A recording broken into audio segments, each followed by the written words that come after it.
Right, then I guess we'll get started. Good afternoon, everyone. Thank you for being here. Glad to have Professor Elliot Creager with us today. Elliot Creager is an assistant professor at the University of Waterloo in the Electrical and Computer Engineering Department. He's also a faculty affiliate at the Vector Institute for Artificial Intelligence and the Schwartz-Reisman Institute of Technology and Society. His research focuses on improving the fairness and robustness of machine learning methods. And he completed his PhD at the University of Toronto in 2023 and was previously an intern and student researcher at Google Brain in Toronto. So welcome, Elliot. And yeah, Elliot will be glad to take questions between the talks. If you have any questions, just raise your hand, or if you're online, type in the chat and Jacob will hopefully be monitoring that. With that, floor is yours. Okay. Hi, everyone.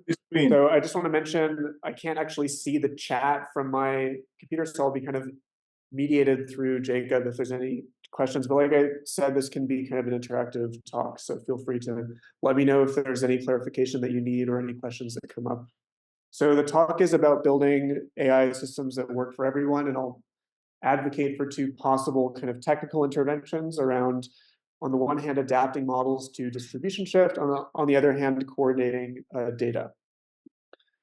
So this is a talk on machine learning. I don't think I really need to motivate that for this audience, right? We're at the Data Science and AI Institute, and machine learning is really driving a lot of progress in both of those fields. I like to think of machine learning as really just data-driven programming. Yeah. Oh, just let me see if that fixes the problem. Any better?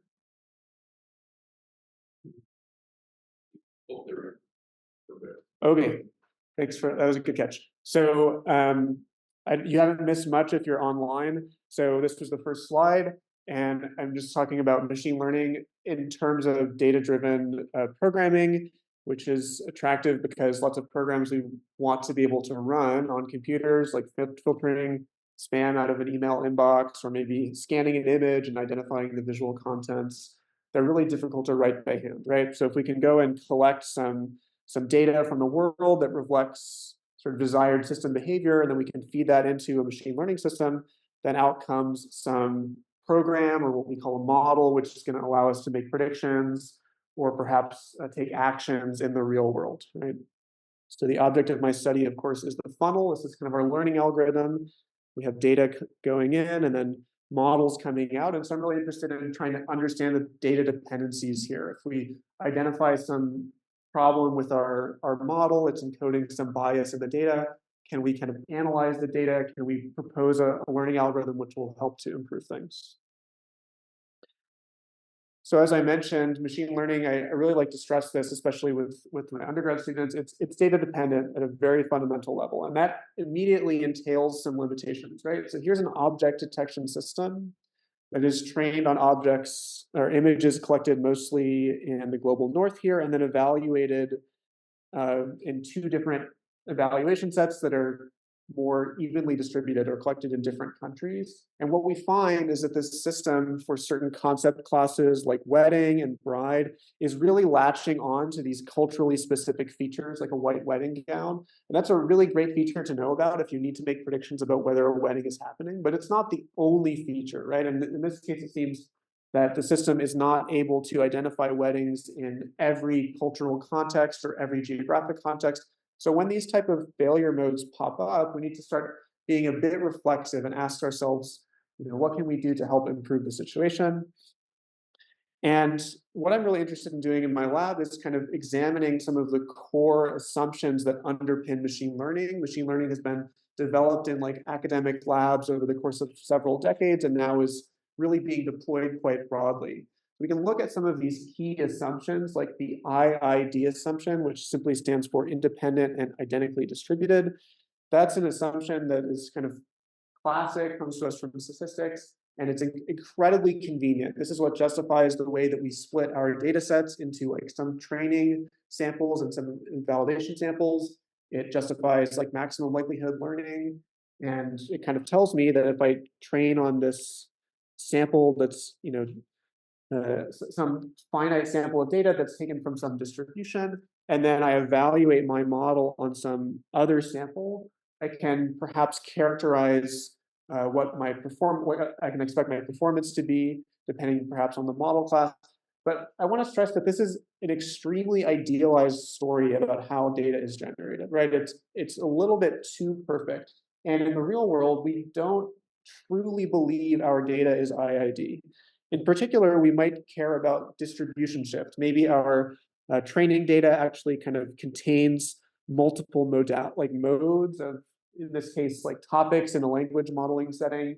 And instead of just fitting the data, we might want a model that actually kind of equally serves both of the contents. We might even imagine a more dramatic case where there's kind of some data we need to evaluate on that's truly missing from the training corpus. And so this brings up the idea of out of distribution, or OOD generalization. And there's a lot of people working on this area. It's a really important focal point of machine learning research right now. We'd like to build models that are robust to distribution shifts. But of course, this is really only one portion of our assumption. The other being independence of data points. Yes. Oh, yeah. Sorry. You probably don't need to see this. And is there a way I can make this bigger, I wonder? All right. Yeah, let's just make some adjustments.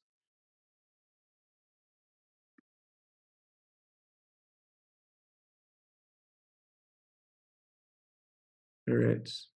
Okay, everybody happy with this? Like pretty visible?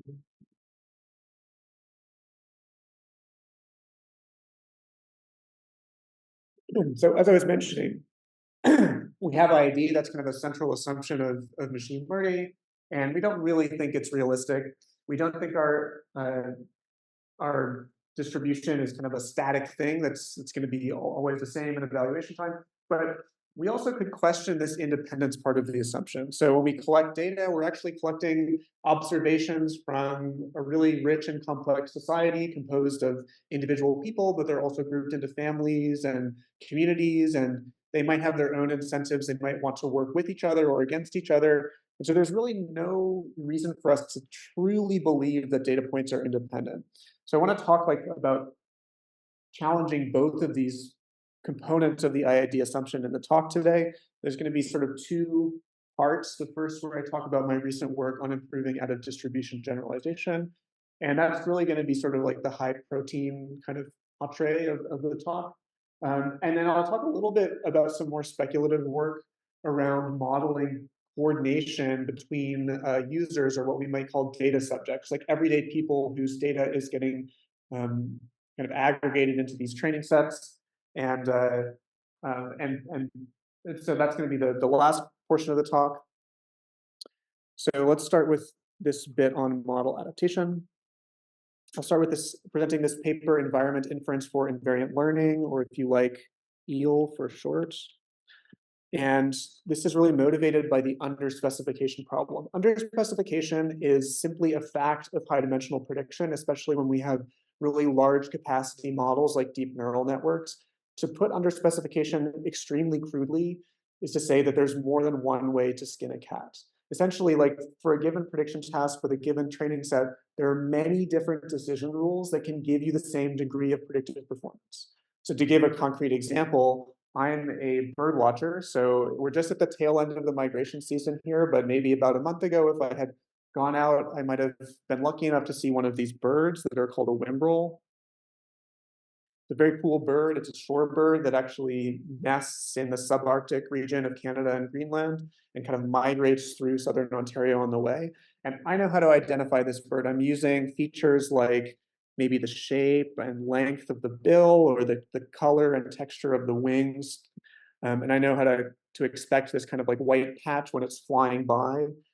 But if I collect a training set and give it to a neural network, there's no guarantee it's going to use the same features that I do for the purposes of classification, right? So perhaps instead it would use these background features like the color or texture of the water where a whimbrel is usually photographed. But when it comes to like distribution shift, if a whimbrel like lands on this actually doesn't happen very often, but sometimes they'll land on the ground and in that case, this background water feature is no longer reliable. As a human bird watcher, I have no issue IDing the bird on land, but neural nets can run into issues. So it's a problem we're trying to tackle here. How can we encourage neural networks to use features that are going to be robust and give us reliable predictions in every context we want to deploy our models?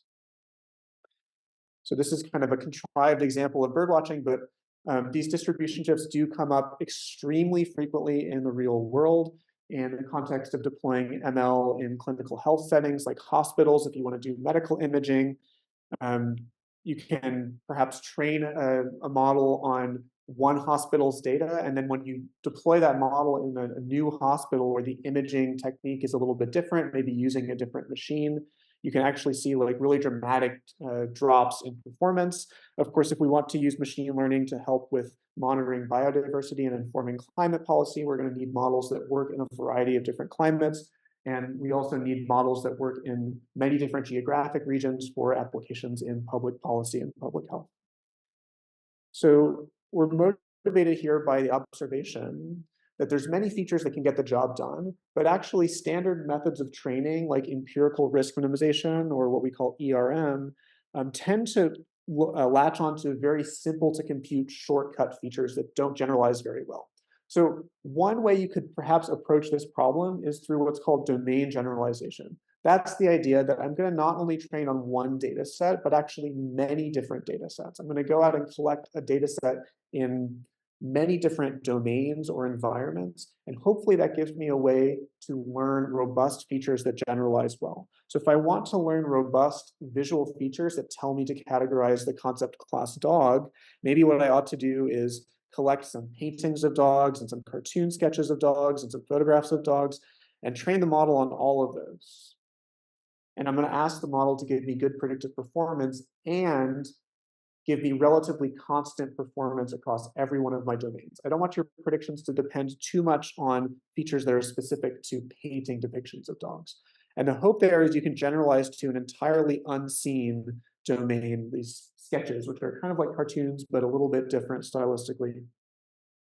So that's the idea of domain generalization. But the main downside here is that we require a lot of extra data. Now, for every single training example, I need to know the target label and a bit of extra information about the domain or environment where it was collected. And what's perhaps more troubling is it's not immediately apparent how we should go out and define these environments. So maybe in this object detection example I gave earlier, what you should do is collect a new data set in every country or every region. But maybe in the context of medical imaging, you need to collect a new data set for each imaging device. And when we come to a new problem, we have a lot of kind of aggregate data, but not a lot of domain expertise. It may be unclear how we should define these environments to give us good performance. So the question here is whether we can infer useful environment labels, these domain labels, directly from the training set. And the idea that we're going to use is to leverage some shortcomings of a naive reference model that we can train without any additional labels. So this is related to the idea of domain adaptation and kind of sits within the lineage of what we call transductive approaches to transfer learning. And in transductive approaches, what you do is you say, okay, I'm going to evaluate on a new sample of data. Maybe I should actually compare the statistics of that sample to what I've seen before. So we're doing something a little bit different here. So domain adaptation kind of assumes that you have access to these extra unlabeled data samples, whereas in domain generalization, we don't assume access to any unlabeled data. So anyways, this is like kind of a long and storied line of research, and depending on how much you know about the problem, you can sometimes theoretically characterize performance, like ability to generalize based on similarities of the source and target distribution. And I'll have more to say on transductive learning in the middle portion of the talk. Okay, so we're turning now to our machine birding examples. I talked to you about whimbrels, and now I'm going to introduce a new bird called a long-billed curlew, and we're going to do a bit of binary classification. Okay, so we got whimbrels, they're on the left, long-billed curlews on the right, and you might be thinking to yourself, very reasonably, like these are actually not super easy to tell apart, and you're right, because they're both part of the broader curlew family, but there is still a robust and reliable feature. So if I want to tell the long-billed curlews apart from the rest of the curlew family, what feature should I use? Exactly. Yeah, they're long-billed. So we still have like a reliable feature here.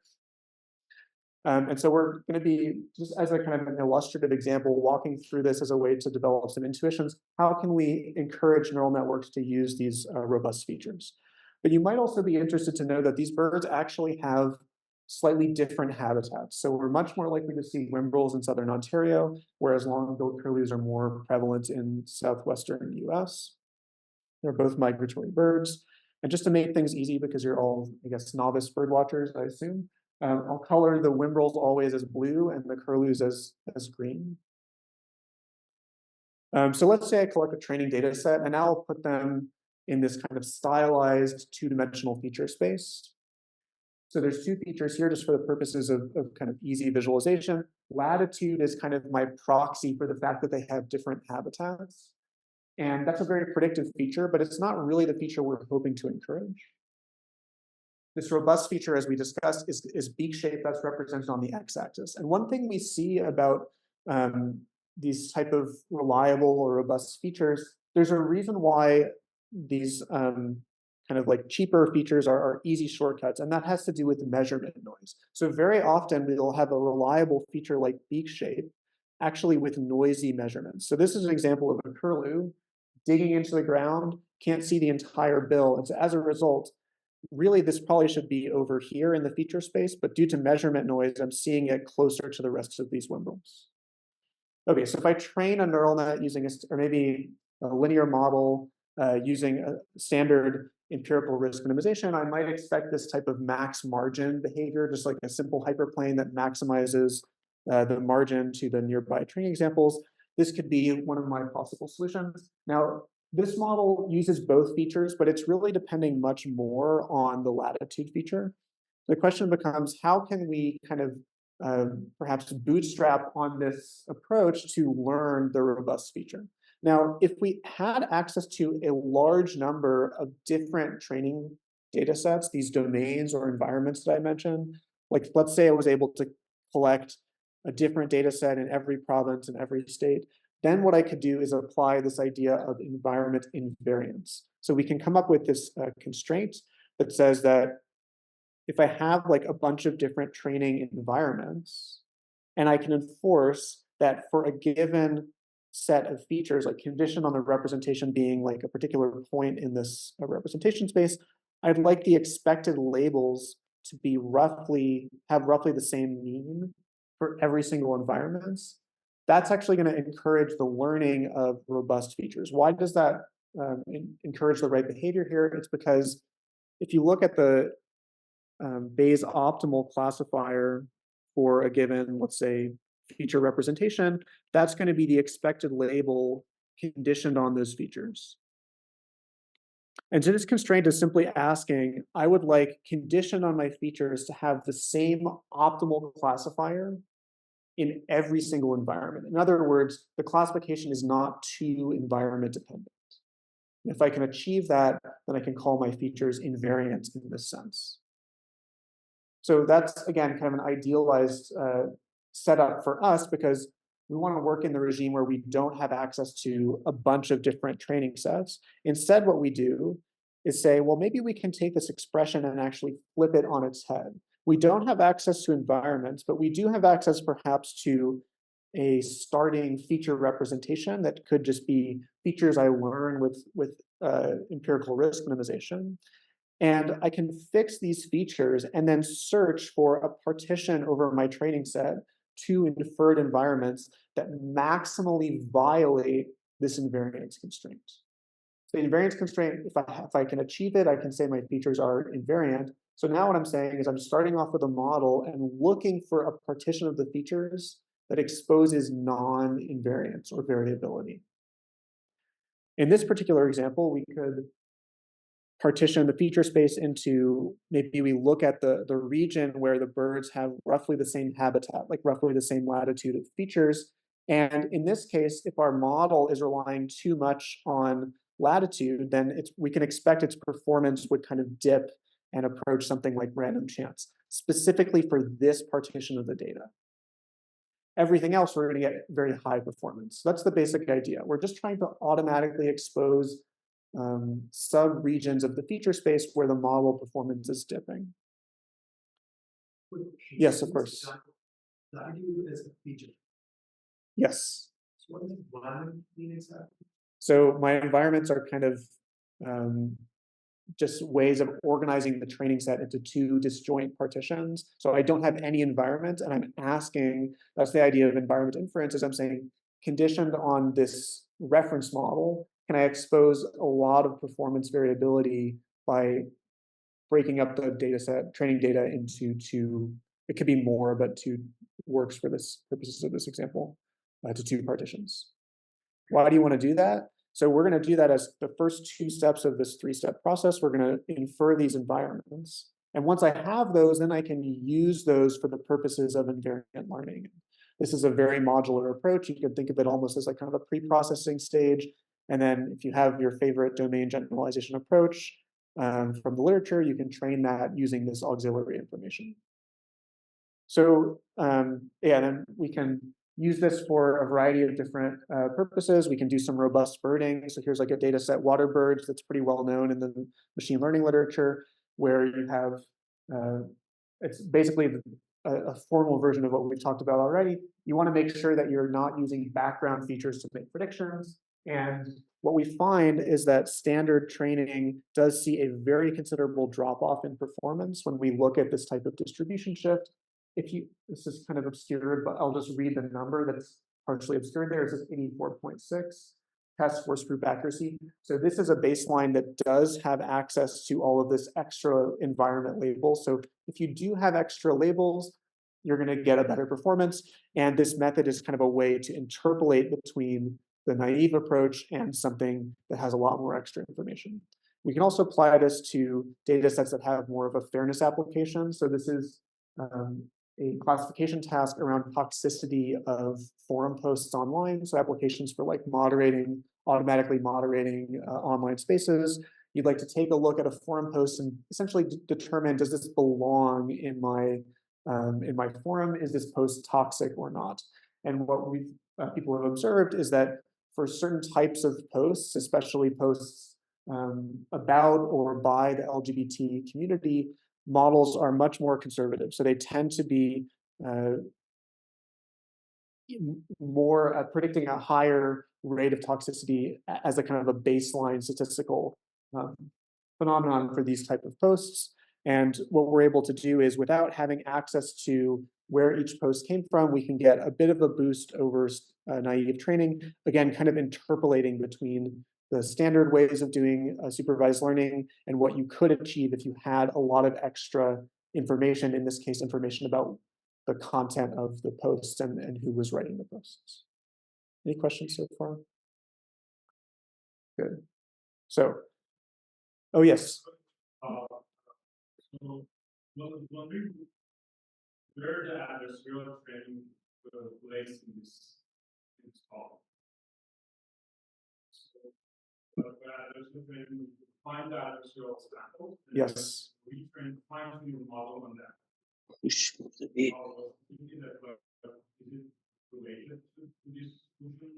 Yeah, so it's not like min-max adversarial training in the sense that, I mean, there's lots of ways you can encourage domain invariance and also fairness using like what's sometimes called in-processing. Basically, like in the training loop, you have an adversary that's kind of critiquing the model. You're doing like one step of training the model, one step of training the adversary, or something like that. We're not really doing that here. It's instead more of like a two-play game, if you like. So basically have like the critique happens always up front, so that if you want to think of the environment inference as kind of like an adversarial scheme, it's happening based on the reference model, and then you train from scratch afterwards. You can like repeat this process and achieve more of like a boosting style algorithm if you want to, but that's not what I'm presenting results on. You happy with that? Okay, great question. Yeah, so as it turns out, this is really closely related to algorithmic fairness. In fact, we were inspired by a number of works that attempts to do fair learning without direct access to demographic labels, some of which are adversarial training schemes. And one thing that's really important to know here is there's no free lunch here. We've just replaced the inductive bias of saying you have these domain or environment labels that guide you towards invariant learning. We've replaced that type of inductive bias with an inductive bias that says you have access to a reference model that is learning somehow some shortcuts, like the wrong way of solving the task.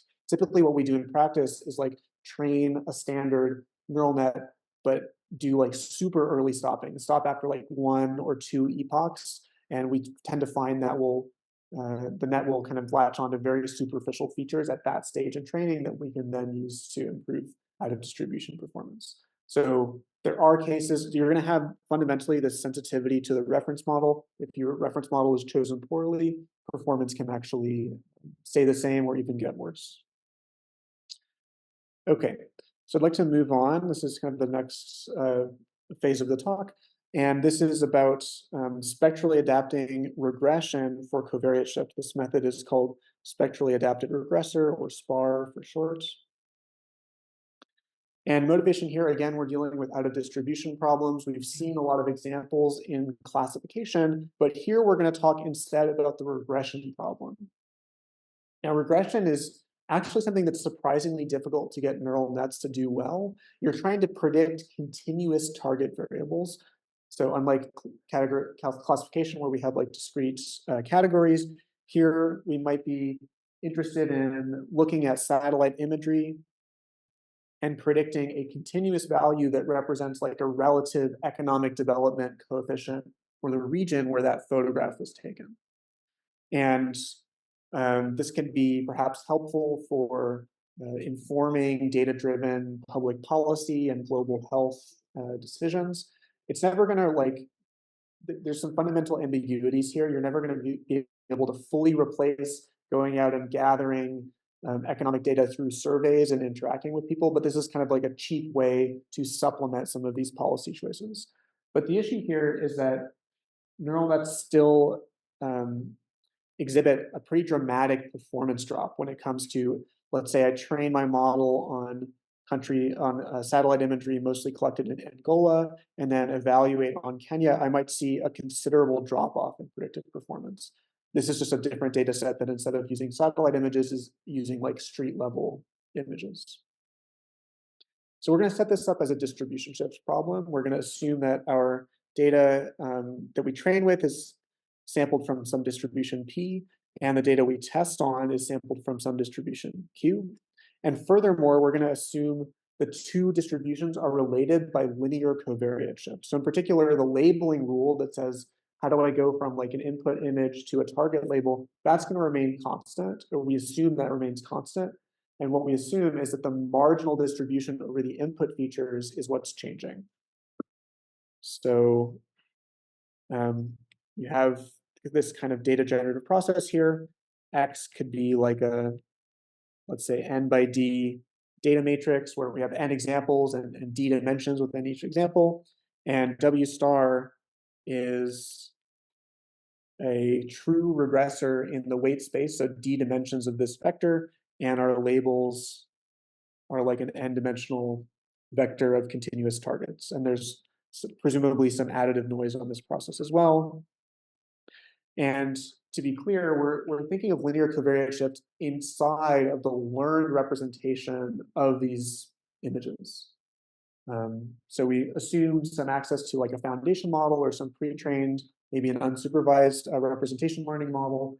We look at the data in terms of the hidden activations, maybe penultimate layer of this network, and that gives us our two data matrices. So again, we have kind of,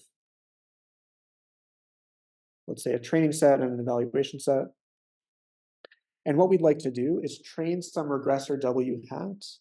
We have access to some training set from the source distribution and unlabeled data from the target distribution. So this is where this idea of transductive learning comes into play.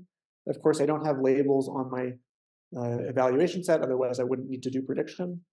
But I really want to get a regressor W hat that's going to give me a low expected error on the distribution shifted data. Any questions on the setup? And we're just using like a squared 2 norm loss here. So this is a regression problem, so we can kind of go back to basics and back to our 19th century statistics for some intuitions about how regressors behave. So ordinary least squares regression is the name we have for the closed form solution to the least squares regression problem. Forget distribution shifts for just a moment. Let's say I have a single training set of inputs and targets, and I'd like to come up with a regressor. I'm going to treat that as an optimization problem. Maybe I could put some additive noise in there. And you may have seen this in like an intro ML course or maybe a different type of course where you'd like our predictions to be roughly equal to the targets, and then you can kind of start to do some symbolic manipulation. You can start to do these left matrix multiplies on each side, and then we'd like to invert this matrix and do another multiplication, so we can kind of do x transpose x inverse x transpose x w hat. And then we're going to see on the same, running out of space here, but you've maybe seen a derivation like this before. Now I've got, conveniently, these two terms are canceling out, and what I have is w hat equal to this expression, which we often write simply using this shortened notation of x dagger or x cross that represents the pseudo inverse of the data matrix x. Any questions? That was like a 30-second like refresher. Maybe you've seen something like that before. And we call this solution ordinary least squares. It's a closed form solution, and in fact, it is optimal from the perspective of in distribution generalization. And we can show that by analyzing the risk. So let's say we have a new data sample that's drawn from exactly the same distribution. Now we can compute the risk, which is simply the expected loss of some regressor, let's say the OLS regressor. You can kind of plug this in based on our derivation that we had on the previous slide. And we find that this risk decomposes into 3 terms. This is what we call the bias variance trade-off. We have something called a Bayes error here, which is like irreducible noise on our targets that we can never really, yeah, do you have a question? Is what the means of Y tilde is the new samples. Yeah, that was a great question. So I'm drawing some fresh samples from within the same distribution. So within P, we kind of draw X from P. We produce our labels in the same way that we usually do. And now we'd like to understand how good is my predictor doing on this in distribution sample. So like I said, we have these 3 terms, Bayes error. This is what's called the model bias or statistical bias, and this is called the model variance. And you can kind of use this for drawing some intuitions around how bias and variance trade off in general for machine learning models. But when it comes to ordinary least squares regression, you actually, I won't go through the derivation, but you actually get a cancellation of both the variance and the bias term. And we can confidently say that the OLS regressor is optimal for any sample drawn from the same distribution as the training set. That's not actually the question that I started off the talk with. We care about how OLS is going to perform out of the distribution. So we can, in the paper, we kind of propose a new analysis, or maybe not completely novel, but just a way to show how the performance of the OLS regressor performs outside of distribution. So now we're going to take, again, we had our training sample drawn from P. Now we're going to take our tests inputs drawn from some new distribution Q. And this analysis essentially shows us how the risk of the OLS regressor out of distribution depends on how aligned in the eigen spectral domain the inputs on the training set are to the inputs on the test set. So we're going to look at things from the eigenspectral domain. You can do a singular value decomposition to get some right singular values, also known as the right singular vectors, which are also the eigenvectors of the data covariance. Think back to like PCA, you have some vectors that are capturing variance in the input data. But the thing here is that this might be my input distribution X. My target distribution Z might have an entirely different set of principal components. So now I can look at the spectral components for each of these two data samples, and I can see there's going to be like D of them, D dimensions of each data set, so D singular vector value pairs for each of those two data sets. I can look at the D squared different combinations. Maybe I take a look at this vector and see how closely does it align with the other principal component from the source domain. And we can actually show that the risk, the expected loss of the OLS regressor out of distribution decomposes really nicely into these pairs of eigenvector and eigenvalues. And so for every pair of test and train right singular vectors or eigenvectors, we simply compare the ratio of their eigenvalues or singular values scaled by how closely those align. So really what you want to watch out for is this kind of situation where you have a very small amount of variation on the input data that gets amplified at evaluation time. That will provably contribute to a lot of out of distribution risk for the OLS regressor. This is an idea that we call spectral inflation, and we can actually measure this in real data. So in that poverty maps data set that I mentioned before, we can measure essentially this ratio of eigen values multiplied by their alignment, and then compute a histogram over two types of generalization. One where you generalize to the same distribution, so a distinct sample but drawn from the same countries, and another where you generalize to new countries. And we see that we get kind of a high-end inflation. There's a lot of pairs where you get a very inflated ratio of eigenvalues here, and those eigenvectors are very closely aligned. So this is one explanation for the reason why we fail to generalize out of distribution. And it also gives us a clue for how we can address this. We can just try to measure spectral inflation, look at those D squared, you can also almost visualize it as a matrix, and then come up with some threshold for projecting away eigen spaces that are going to lead to a lot of spectral inflation. Okay, let me pause there and see if there's any questions. Okay. So you can check out the paper if you're interested. It's kind of a dense presentation. There's a lot of interesting related work. As I mentioned, this is another transductive learning approach.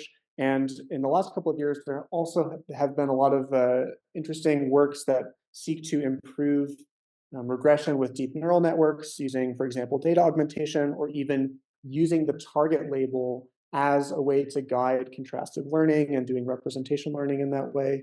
And there's also some kind of papers on the theoretical side that have similar analyses to ours, showing that risk of OLS regressor out of distribution.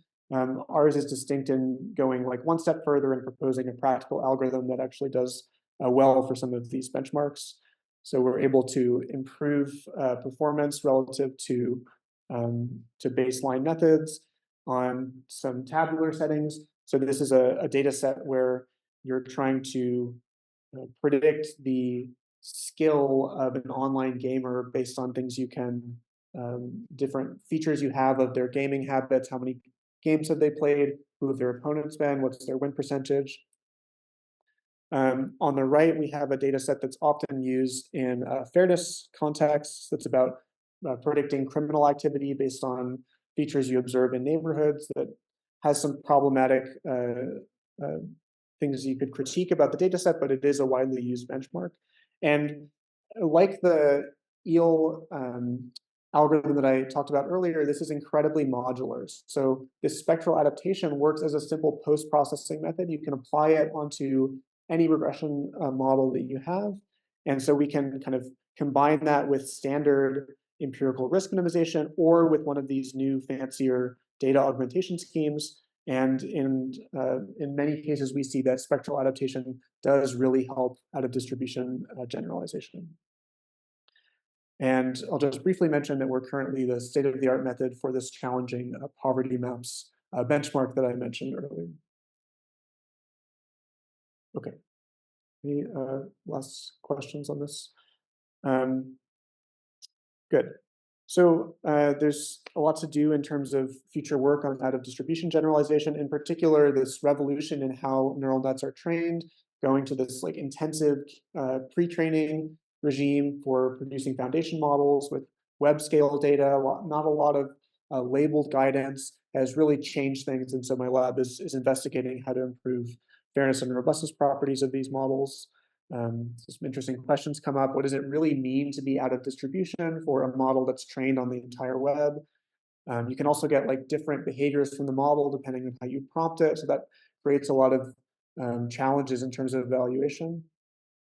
And there's also some evidence to suggest that you can come up with some fine-tuning strategies to improve properties like fairness, correcting problematic stereotypes, but the knowledge is not completely removed from the system. So there's a need to go beyond these kind of superficial corrections that could be critiqued as simply applying a lipstick to a pig. Okay, so I think I don't have too much time for this second part, which is fine because it's a little bit more speculative. I'll just talk you through some of my ideas where I'm really excited for the direction of my lab to head in the next 1, 2, or 3 years. And it's really all about this independence assumption in our data, which I think is really relatively understudied. So there's a lot of people looking at out of distribution generalization, but I think we should also look at how to model user coordination in these systems. So as engineers, as computer scientists, I would argue that we have a bit of a knee-jerk tendency when it comes to like formulating a technical problem. Our tendency is to always assume the role of, let's say, the firm that's deploying the model, like training. Maybe I have a fairness problem. I want to go mobilize my team of engineers, measure the problem. How can I propose a benchmark? How can I propose a new learning algorithm? But in terms of like the broader space of AI and society, there's actually many different vantage points from which we could try to pose technical problems. And this is a diagram that I find very useful from this paper by Mannheim and Kaplan, where they suggest that civil society is an important actor. It has an important role in terms of influencing how AI will impact social proceedings, and is relatively understudied.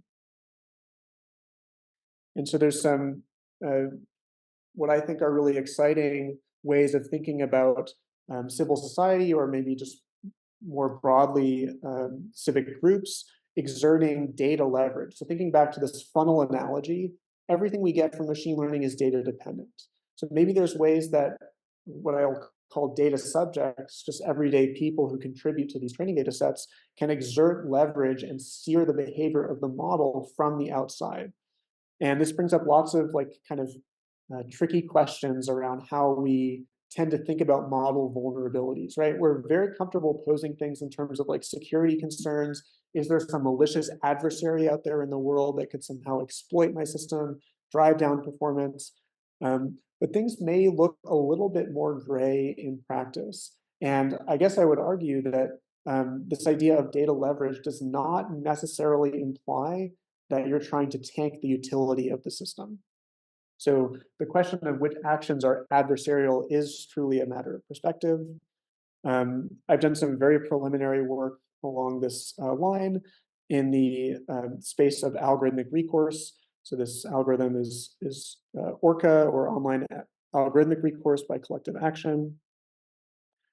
And recourse is an area that's very closely related to explainability in AI, right? So we would like our models to be able to give us explanations. Why did I make a certain prediction? Can I identify certain features of the inputs to explain myself? Recourse goes one level further and says, really, especially for these high kind of high impact, high risk situations, maybe automating certain financial decisions, loan applications. We'd like to be able to say, not only is this my explanation, but you as the applicant, if you're not happy with the results, how can you make a change? How can you change your features? Some actionable suggestion. pay down the debt on this credit card, go get a guarantor for the loan, something that you can do to improve your standing in the future. It's important that this be relevant to the prediction and also actionable. So that's the problem of algorithmic recourse. And really this paper is just a bit of a conceptual critique that says this is always thought of as a kind of an individualized problem because we're implicitly assuming our data is IID, but this need not be the case. So here's an example here where I have this, you can see there's kind of a decision boundary here with 3 different categories. And my orange star is the applicant who's somehow gotten an unfavorable decision. They really want to be in the orange category, but here they are in the feature space that gets them a light blue prediction. So algorithmic recourse would be saying, I give you the prediction of light blue, and I tell you which direction you would need to move in order to get a different prediction in the future.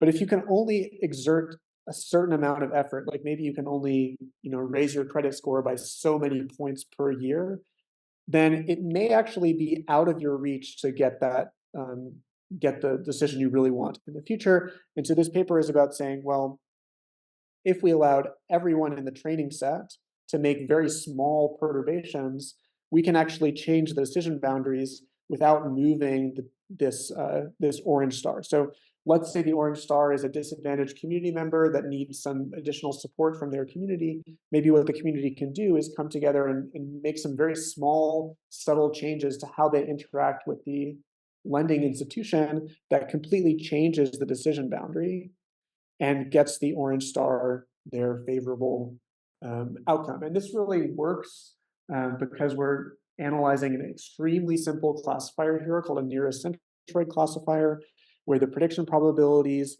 scale with the distance to the per class means. And of course, you can change this argument either by changing the features of the input X or by changing the class means, where all of these data points can contribute to the value of those class means.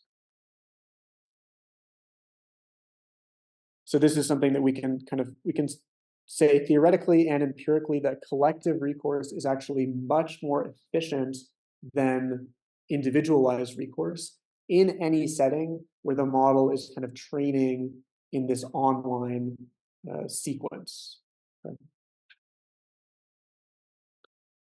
So nearest centroid classifier is like an extremely, yeah, go ahead.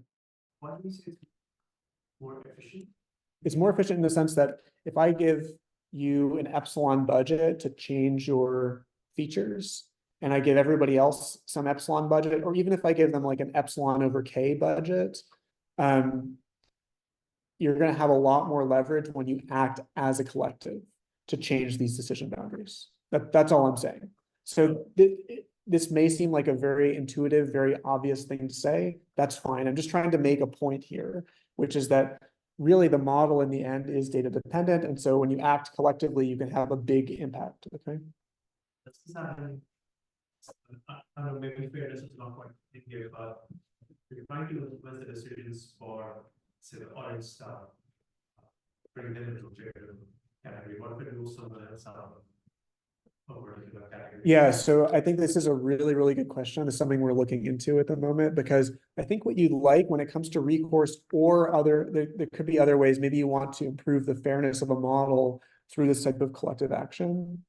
You do need to be a little bit careful. You don't want to totally tank the utility of the model, and you especially don't want to create a kind of a zero-sum situation where you improve things for one person, but you drastically disapprove things for somebody else. So I think if you want to do that, then your collective action strategy would have to take these things into account. Yeah. Yes.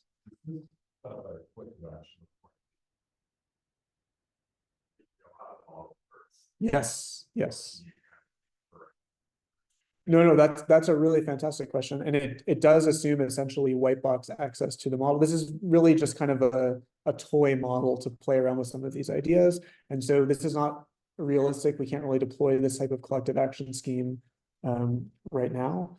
But I think one thing that comes up is like, if you don't assume access to the model as a collective, you still have a lot of information. So you know where you are in the feature space, hopefully.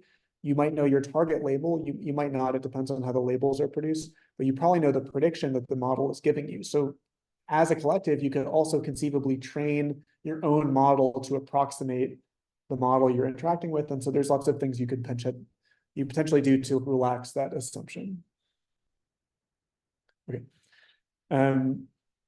So yeah, this is not a very realistic, like theoretical framework. This nearest centroid classifier is not really how we do classification, but it actually kind of is, because there's some work that shows that when you train networks beyond zero training error, they actually do collapse their representations. I won't really dwell on this, but I do think it's a relevant kind of theoretical model for examining these topics. And of course, this is very related to ideas of data poisoning, which is kind of the malicious version of collective action. Can I come up with some perturbations on a small percentage of the training sample such that the model, I mean, typically it would be kind of like an attack, like you want to drive down the performance of the model. It could be a more targeted attack where you change predictions only for a subset of the samples. So this is kind of like, there's a bit of a duality here. It depends on how you frame the problem. Is it a poison on the data set, or is it something beneficial? But the methodology can be shared. And there's also some I think really useful and exciting work from some colleagues, Moritz Hart and people at Tübingen and Berkeley, who have kind of shown both theoretically and empirically that when it comes to applications like resume screening, when you're training a transformer to predict what job category is an applicant likely to be qualified for, you can actually change the performance of these models by manipulating a very, very small fraction of the resumes. You can actually do it in such a way that exploits the fact that when it comes to natural language processing, we process like tokens of Unicode essentially, but we only actually use a very small percentage of those tokens. So there's some like Unicode characters that look a lot like apostrophes or tildes, but they're actually distinct characters. And that's where you can kind of embed this predictive signal. It's kind of like saying the collective can put a shortcut feature into the training data. And just like in the first half of the talk, like we're just telling you that neural nets will latch onto shortcuts. Here it works exactly the same way. But in this case, the collective can get what they're looking for, which is a different set of model predictions. And you can also show some interesting effects of collective action over ranking models, like looking at how playlists are put together in embedding spaces learned from audio features. That was our question.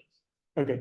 And yeah, so looking at a system like Spotify is really interesting because there's a huge disparity in the number of artists versus like who gets played. There's popular artists that get almost all the plays, but there's a lot of unpopular artists that would like to improve the number of listens they have. And so you can actually come up with collective action strategies. If you're a fan of a very niche artist, you can go and insert their songs into select spots, and you can compute using optimization where those insertions should happen and actually boost the signal of your favorite artist. And that's something that's kind of shown in this plot here. Interestingly, if you analyze these systems like Spotify from the perspective of these economic metrics like Gini coefficient, which are meant to measure economic inequality, it's actually like off the charts, like way more unequal than GDP of like any country. So it's like a very extreme kind of situation where some collective action may be warranted. And there's also people thinking through the idea of data relationality in terms of governance. I think I'll probably skip over this slide in the interest of time, but that's kind of thinking about collective action from this angle of the triangle.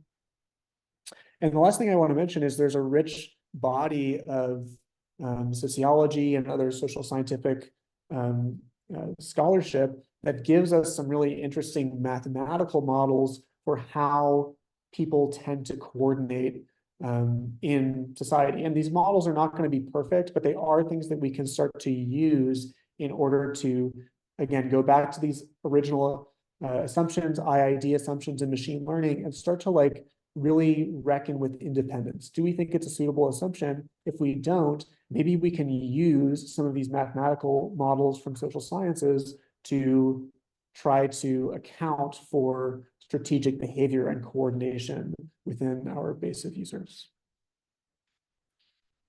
Okay, so I'll stop the talk there, and just to summarize what we talked about, there was sort of two portions of the talk, one about out of distribution generalization, and then the second part being a bit more speculative about this idea of collective action. So what my lab is really focused on going forward is to improve foundation models in terms of their robustness and fairness, and also to continue characterizing this collective action problem in machine learning and suggest some ways that, let's say, everyday people can guide the behavior of AI systems they interact with, even if they don't have direct access to model weights, if they don't directly know about the inner workings of the algorithms.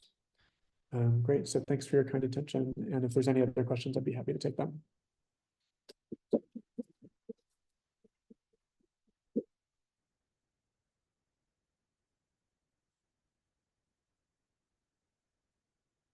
Yes. What is the most updated definition for distribution shift, so like, we're talking about that, but one independent of the model. Yeah, so I guess there's different ways to characterize distribution shift. There's like covariate shift, which I talked a little bit about. There's like concept shift, label noise, measurement noise on inputs. There's many different categories. I'm not sure if this is really what your question is about.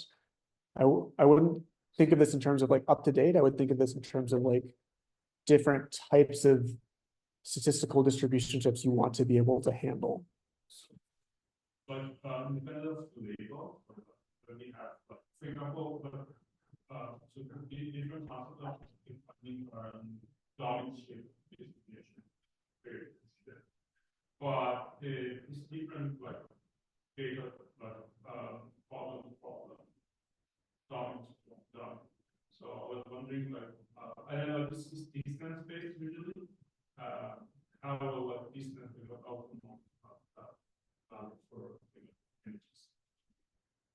So I was wondering, like, is there a kind of general definition for the dominant shift? Yeah, I don't know that there's one overarching general definition. I guess there's a kind of like two things that I'm hearing in this question. One is, how do I come up with like a taxonomy of distribution shifts? One, like, I might want to use covariate shift for one problem. I want to use a different type of distribution shift. And if I use covariate shift, maybe I can like measure it using a certain type of divergence. There's another question, which is, how do you validate that the distribution shift you care about is actually what you're observing in the data? And that's like an entirely distinct technical line of questioning that's actually surprisingly difficult. But there are some, we could talk a little bit about it offline, but I guess my answer to you would be, I don't think there's like one unified theory for distribution shift. I think it's very context specific. There are some, I've talked to a few people who feel differently and feel like everything is covariate shift. If you go back and think about the wedding example that I had before, there's some underlying association between features and targets, and you just need the right spread of data. Like, I disagree with that because it doesn't allow for like the meaning of labels to change based on the context in which they're used, which seems like a very natural thing to want to have. Anyways, that's kind of a bit of an aside, but I think there's rich taxonomy of distribution shift, and like what you use and how you measure it is really going to be a bit context dependent. Yeah. Other questions? I think there's some activity in the chat as well. Okay, good. Just trying to get me on screen, probably. Yeah. Do you think that the susceptibility of models to this collective action, that be problem fixed in the models, or is that?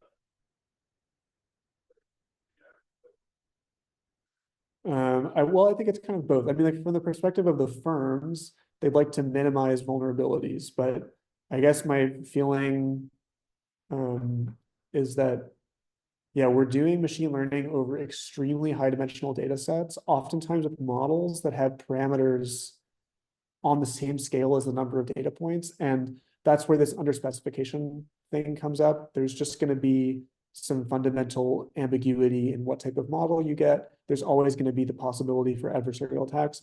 We see those with chatbots and language models, and people have proposed different ways that you can, you know, if there's users that are jailbreaking your model, you can perhaps patch the model up, but I think it's a bit like whack-a-mole.